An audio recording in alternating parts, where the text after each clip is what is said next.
ಕೃಷಿ ಎಂದರೆ ಮೂಗು ಮುರಿಯುವ ಕಾಲವಿದು. ಉಳುಮೆಯ ಮಾತು ಕೇಳಿದರೆ ಯುವಕರು ನಗರಕ್ಕೆ ಕಾಲು ಕಿತ್ತುತ್ತಿದ್ದಾರೆ. ಇಂತಹ ಸಮಯದಲ್ಲಿ ಕೃಷಿಯ ಮೂಲಕ ಯಶಸ್ಸು ಕಂಡು ದುಡಿಮೆಯಲ್ಲಿಯೇ ಸಾಧನೆ ಶಿಖರವೇರುತ್ತಿರುವ ಅಪರೂಪದ ವ್ಯಕ್ತಿಯೊಬ್ಬರು ಬೀದರ್ ಜಿಲ್ಲೆಯಲ್ಲಿದ್ದಾರೆ. ಹಾಗಾದರೆ ಈ ರೈತ ಯಾರು? ಈ ರೈತನ ಕುರಿತು ಒಂದು ಸಣ್ಣ ಸ್ಟೋರಿ ಇಲ್ಲಿದೆ ನೋಡಿ.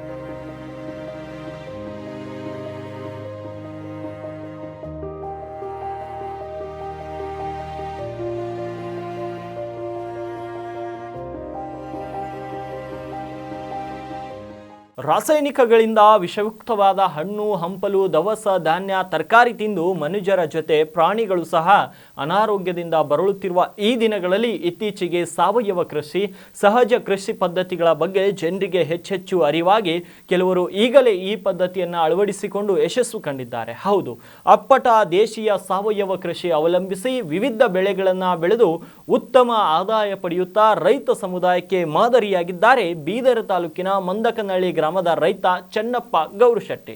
ಮಣ್ಣು ನಂಬಿ ಬಂಡವಾಳ ಹಾಕಿದರೆ ಭೂತಾಯಿ ಎಂದಿಗೂ ಕೈ ಬಿಡುವುದಿಲ್ಲ ಎಂಬುದಕ್ಕೆ ಇವರೇ ಸಾಕ್ಷಿ. ದೃಢ ನಂಬಿಕೆಯಿಂದ ಶ್ರಮವಹಿಸಿ ದುಡಿದು ಯಶಸ್ವಿಯತ್ತ ಸಾಗುತ್ತಿದ್ದಾರೆ ರೈತ ಚೆನ್ನಪ್ಪ ಗೌರಶೆಟ್ಟಿ. ತಮಗಿರುವ 30 ಎಕರೆ ಜಮೀನಿನಲ್ಲಿ ಶುಂಠಿ, ಕಲ್ಲಂಗಡಿ, ಕಬ್ಬು, ಪಪ್ಪಾಯ, ಚೆಂಡು ಹೂ ಹೀಗೆ ಕಾಲಕ್ಕೆ ಇನ್ನಿತರ ಅನೇಕ ಬೆಳೆಗಳನ್ನು ಬೆಳೆದು ಲಕ್ಷಾಂತರ ರೂಪಾಯಿ ಆದಾಯ ಪಡೆದು ಯಶಸ್ಸು ಕಂಡಿದ್ದಾರೆ.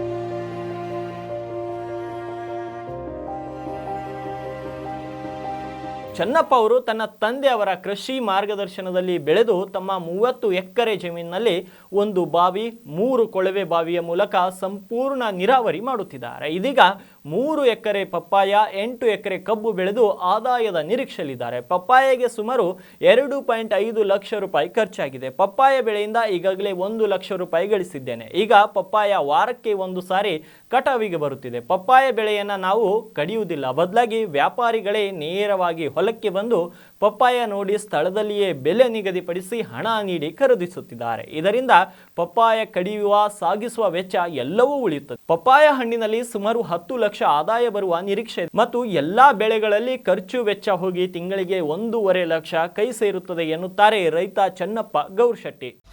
ನಮಸ್ಕಾರ, ನಾನು ಚೆನ್ನು ಗೌರಶೆಟ್ಟಿ, ಮಂದಕನಹಳ್ಳಿ ರೈತ. ಹಲವು ವರ್ಷ ನಮ್ಮ ಹಿರಿಯರಿಂದ ಕೂಡ ನಾವು ಕೃಷಿಯನ್ನೇ ಅವಲಂಬಿತ ಕುಟುಂಬವಾಗಿದ್ದು ನಾವು ವಿವಿಧ ಬೆಳೆಯನ್ನು ಬೆಳೀತಾ ಇದ್ದೀನಿ. ಇದಕ್ಕಿಂತ ಮುಂಚೆ ಶುಂಠಿ, ಕಬ್ಬು ಮತ್ತು ಅದಕ್ಕಿಂತ ಮುಂಚೆ ಕಲ್ಲಂಗಡಿ, ಇವಾಗ ರೀಸೆಂಟಾಗಲೇ ಪಪ್ಪಾಯ ಕೂಡ ಬೆಳೀತಾ ಇದ್ದೀನಿ. ಶುಂಠಿಯಲ್ಲೂ ಕೂಡ ಆದಾಯ ಆಗಿದೆ, ಅದರಲ್ಲಿ ಕಲ್ಲಂಗಡಿಗೂ ಕೂಡ ಆದಾಯ ಬಂದಿದೆ. ಈ ಪಪ್ಪಾಯ ಕೂಡ ಆದಾಯ ಬರುವ 100% ನಿರೀಕ್ಷೆ ಇದೆ. ಪ್ರತಿ ಎಕರೆಗೆ ನನ್ನ ಪ್ರಕಾರ ಪಪ್ಪಾಯಲ್ಲಿ ಒಂದು 3 ಲಕ್ಷದಿಂದ 5 ಲಕ್ಷವರೆಗೆ ಆದಾಯದ ನಿರೀಕ್ಷಣೆಯಲ್ಲಿದ್ದೀನಿ. 100% ಬಂದೇ ಬರುತ್ತೆ ಅಂತ ವಿಶ್ವಾಸದಿಂದ ಹೇಳ್ತಾ ಇದ್ದೀನಿ. ಅದೇ ರೀತಿ ಇದಕ್ಕಿಂತ ಮುಂಚೆ ಕೂಡ ನಾನು ಸಾವಯವ ಕೃಷಿಯನ್ನು ಬಹಳಷ್ಟು ಮಾಡ್ತಾ ಇದ್ದೆ. ಸ್ವಲ್ಪ ಈ ಮಳೆಗಾಲ ಕೊರತೆ ಹಾಗೂ ಒಂದು ಸ್ವಲ್ಪ ವಾತಾವರಣ ಏರ್ಪೇರಿಂದ ಸ್ವಲ್ಪ ಬಿಟ್ಟಿರೋದು. ಇವಾಗ ಸಂಪೂರ್ಣವಾಗಿ ನಾನು ಕೆಮಿಕಲೈಸೇ ಪಪ್ಪಾಯನ ಬಳಸ್ತಾ ಇದ್ದೀನಿ. ಎಷ್ಟು ಎಕರೆಯಲ್ಲಿ ಪಪ್ಪಾಯ ಹಚ್ಚಿರಿ? 3 ಎಕರೆಯಲ್ಲಿ ಪಪ್ಪಾಯ ಇದೆ. ಎಷ್ಟು ಆದಾಯ ಬರೋದು ನಿರೀಕ್ಷೆ ಇದೆ? ನನ್ನ ಪ್ರಕಾರ ಒಂದು 10 ರಿಂದ 12 ಲಕ್ಷ ರೂಪಾಯಿ ಆದಾಯ ಬರೋ ನಿರೀಕ್ಷೆ ಇದೆ.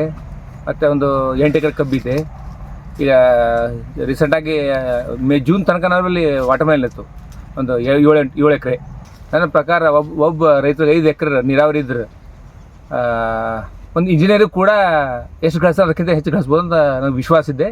ನಾನು ಮಾಡಿ ತೋರಿಸಿನೂ ಕೂಡ ಅದರಲ್ಲಿ ಮಿನಿಮಮ್ ಒಂದು ಪ್ರತಿ ತಿಂಗಳು 1.5 ಲಕ್ಷ ರೂಪಾಯಿ ಆದಾಯ 100% ಇದೆ.